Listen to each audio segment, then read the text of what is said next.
মা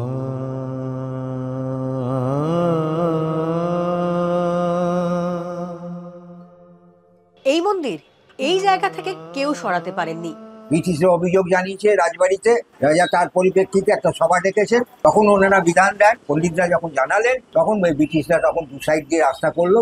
যাওয়ার সময় দেখলো রাস্তা পাকা হচ্ছে, মন্দির কাছাকাছি হবে, ওনারা যাওয়ার সময় মন্দিরটা পাকা করে দিয়ে।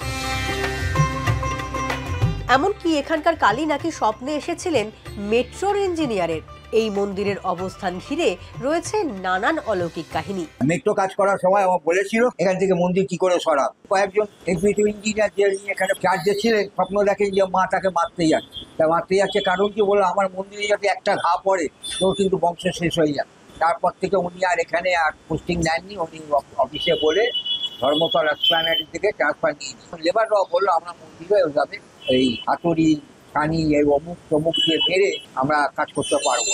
তারপরে সিদ্ধান্ত নেয় রেল কর্তৃপক্ষ যে মন্দিরটাকে রেখে কিভাবে করা যায়।